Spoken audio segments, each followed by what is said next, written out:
কমলিনীকে সিঁদুর পরিয়ে নতুন এবার বাড়ি নিয়ে আসলে অবাক হয়ে যায় পার্বতী। হ্যাঁ বন্ধুরা, এমনটা হতে চলেছে আজকের পর্বে। বিস্তারিত জানতে ভিডিওটিতে লাইক দিয়ে চ্যানেলটিকে সাবস্ক্রাইব করে পুরো ভিডিওটি তোমরা দেখতে থাকো। গল্পের শুরুতে আমরা দেখতে পারবো বুবলাই, পার্বতী এবং নতুন বাড়ি ফিরে আসলে বর্ষা তখন বলতে লাগলো, ওমা তোমরা সবাই একসাথে চলে এসেছো। তখনই কমলিনীর শাশুড়ি বলে উঠে, নতুন বৌমা কেমন আছে? নতুন তখন বলতে লাগলো, মাসিমা কোনো চিন্তা করবেন না, আপনার বৌমা এখন বিপদমুক্ত আছে। কাল বা পরশুর মধ্যে আপনার বউকে ছুটি দিয়ে দেবে। তখনই বর্ষা বলতে লাগলো, ভাগ্যিস এই যাত্রা বেঁচে গিয়েছে। তখনই নতুন রেগে গিয়ে বলতে লাগলো, কি বলছো, কি বলছো তুমি? তুমি কি চাও তোমার শাশুড়ি মা ফিরে না আসুক? এই কথা বলতে বুবলা যখন বলতে লাগলো, নতুন কাকু তুমি বর্ষার কথায় কিছু মনে করো না, ও কখন যে কি বলতে হয় সেটা নিজেও জানে না। পার্বতী তখন বলতে লাগলো, "এ মা তুমি কি ধরনের কথাবার্তা বলছো? আমরা মানুষ হয়ে আরেকটা মানুষ ফিরে না আসুক সেটা কি চাইবো?"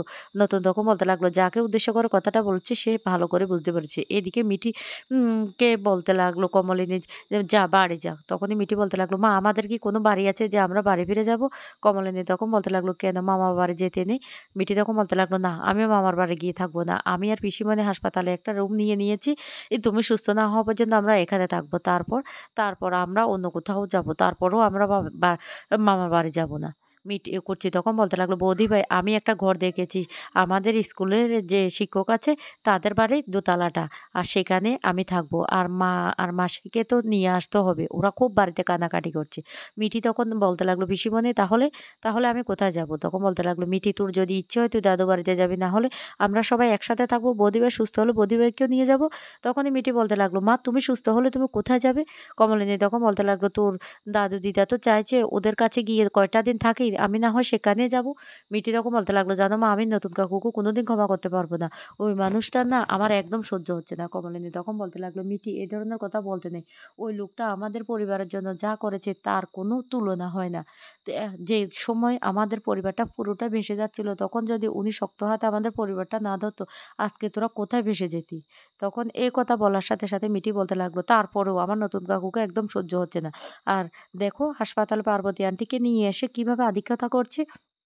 তখন কমলিনী বলতে লাগলো, "বিয়েটাকে তোর নতুন কাকু করতে চেয়েছিল, বাধ্য হয়ে তো বিয়েটা করেছে। তাই বলে মানুষটাকে তোরা এভাবে দোষারোপ কেন করছিস? আর আমরা তো সবাই চাইতাম যে তোর নতুন কাকু একটা বিয়ে হোক, একটা সংসার হোক। এখন তোরা কেন এভাবে কথা বলতে বলছিস?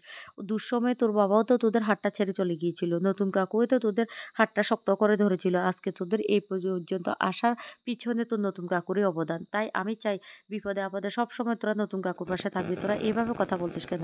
তখন কুচি বলতে লাগলো, "বৌদিভাই তুমি এখনো নতুনদার হয়ে কথা বলছো?" কমলিনী তখন বলতে লাগলো, "না দিদিভাই, কেন বলবো না বলো? ওই মানুষটা তো কোনো দোষ ছিল না। আর ওই মেয়েটা বিয়ে করে এসেছে তারই বা দোষ কি? সে তো নতুন এখানে এসেছে আর সে তো সবসময় তার স্বামীর হয়ে থাকবে।"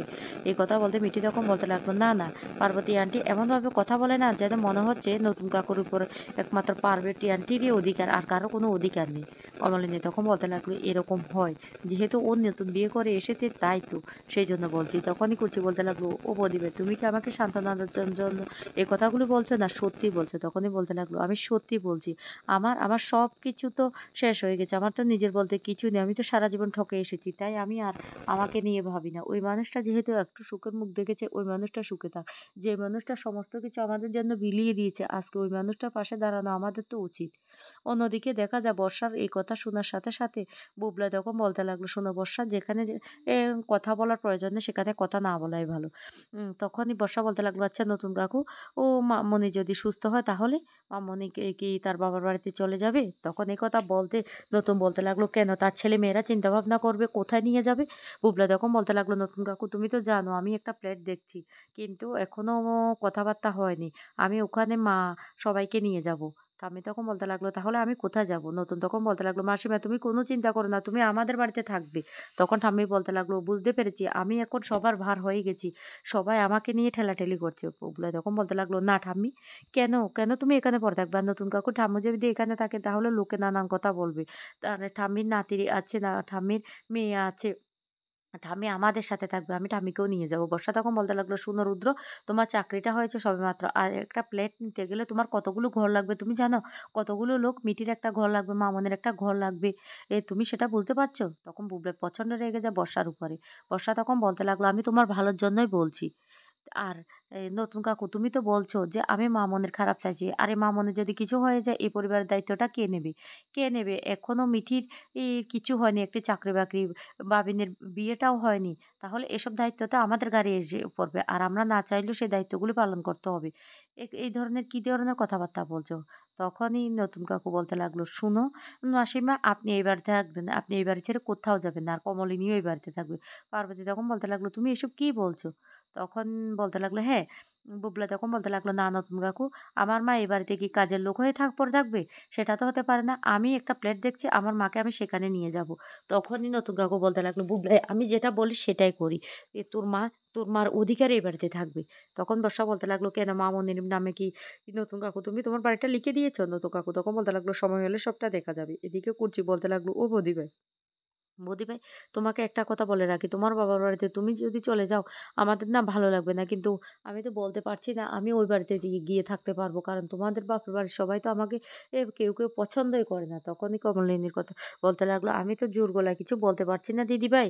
কারণ উম আমার কাকাবাবু তো বলেছে ওর প্লেটটা নাকি পরিষ্কার হচ্ছে। আমি না হয় সেখানে যখন উঠবো তোমাদের সবাইকে সেখানে নিয়ে যাবো।" মিটি তখন বলতে লাগলো, "ও মা! মা, তুমি এটা কি ধরনের কথাবার্তা বলছো?" তখন বলতে লাগলো, "হ্যাঁ, সেটাই তো। ওই ফ্ল্যাটটাতে আমরা সবাই না হয় একসাথে থাকবো, কিন্তু এখন তো জোর গলায় কিছু বলতে পারছি না।" কুর্চি তখন বলতে লাগলো, "আমি সেটা বুঝতে পারছি। তাই তো আমি একটা ঘর দেখেই ফেলেছি। আর সেখানে আমরা আপাতত থাকবো। তবে বৌদিভাই, আমি একটা কথা বলি, নতুনদের বাড়িতে কিন্তু আমি থাকবো না।" তখন কমলিনী বলতে লাগলো, "দিদিভাই, তুমি এইভাবে ওই মানুষটাকে দোষারোপ করো না। ওই মানুষটা সারা জীবন সর্বস্ব উজাড় করে দিয়েছে, নিজের জন্য কিচ্ছু করেনি। তুমি ওই মানুষটাকে ভুল বুঝো না।" এর পরের দিন সকালবেলায় নতুন চলে আসে হাসপাতালে। হাসপাতালে এসে ডাক্তারের সাথে কথা বলে ডাক্তার তখন বলতে লাগলো, "আপনারা আপনাদের পেশেন্টকে বাড়ি নিয়ে যেতে পারেন। আর উনার প্রতি ভালোভাবে খেয়াল রাখবেন। উনার শরীরটা কিন্তু এখনো প্রচন্ড দুর্বল। তাই উনাকে ভালোভাবে সেবা শুশ্রূষা করবেন। না হলে উনি আবার অসুস্থ হয়ে পড়তে পারেন।" তখন নতুন বলতে লাগলো, "ঠিক আছে, আমি নিয়ে যাব।" এরপরে কমলিনীর কাছে এসে বলতে লাগলো, "কমলিনী, তোমার ছুটি হয়ে গেছে। তোমাকে আমি নিতে এসেছি।" কমলিনী তখন বলতে লাগলো, "না, মা-বাবা বলেছে ওদের কাছে গিয়ে থাকতে। আমি ওখানে যাব। আমি তোমার বাড়িতে যাব না।" তখন নতুন বলতে লাগলো, "ওই বাড়িতে তুমি যাবে না কেন? ওটা তো তোমার বাড়ি। তোমার অধিকারে তুমি যাবে।" তখন কমলিনী বলতে লাগলো, "কেন? ওই বাড়িটা তো তুমি লিখে নিয়েছো। তাহলে ওটা আমার বাড়ি কি করে হলো?" তখন নতুন বলতে লাগলো, "শোনো কমলিনী, আমি যেটা বলছি সেটা শোনো। আর আমি যেটা করতে চাই না সেটা আমি করি, তুমি বেশ ভালো করে জানো।" এরপরে কমলিনীকে জোর করে নিয়ে আসে ওই বাড়িতে। আর বাড়িতে নিয়ে আসলে তখন পার্বতী আর বর্ষা বলতে লাগলো, "ও তুমি আবার কমলিনীকে এই বাড়িতে নিয়ে এসেছো?" তখনই বলতে লাগলো, "হ্যাঁ, আমি ওর অধিকারে ওই বাড়িতে নিয়ে এসেছি।" এই বলে পার্বতীর সামনেই কমলিনীর মাথায় সিঁদুর পরিয়ে দেয়। অবাক হয়ে যায় কমলিনীর শাশুড়ি। শাশুড়ি তখন বলতে লাগলো, "এই নতুন তুই এটা কি করলি?" তখন বলতে লাগলো, "মাসিমা, আমি ভুল তো কিছু করিনি। কমলিনী এ বাড়িতে থাকবে, কোন অধিকারে থাকবে তোমরা তো সবাই চিন্তিত হয়ে গিয়েছিলে। বুবলা, তুইও তো বলেছিলি। এখন তোর মা এই অধিকারে থাকবে, আমার স্ত্রীর অধিকারে থাকবে।" পার্বতী তখন বলতে লাগলো, "এটা কি বলছো তুমি? কি বলছো? আমি তোমার স্ত্রী। কমলিনী দি তোমার বন্ধু।" তখন বলতে লাগলো, "কে বলেছে? আমি তো তোমার মাথায় সিঁদুর দিইনি। তুমি নিজের মাথায় নিজে সিঁদুর দিয়েছো। আর আমি কমলিনীর মাথায় সিঁদুর পরিয়ে দিয়েছি। এখন থেকে কমলিনী আমার স্ত্রীর অধিকারে এই বাড়িতে থাকবে।" কমলিনী তখন বলতে লাগলো, "নতুন ঠাকুরপো, এই কাজটা তুমি কেন করলে? কেন করলে?" তখনই বলতে লাগলো, "ও কমলিনী, তুমি আর কোনো কথাই বলবে না। আজকে তোমার কথার জন্য কিন্তু এমন একটা পরিস্থিতিতে পড়তে হয়েছে আমাকে। তাই তুমি আর কোনো অবাধ্য হবে না। আমি যেটা বলছি সেটাই তুমি শুনো।" তখন এ কথা বলার সাথে, সাথে বর্ষা বলতে লাগলো, "ও মা! এবার কি সত্যি তাহলে নতুন কাকু বিয়ে করে ফেললো মাকে?"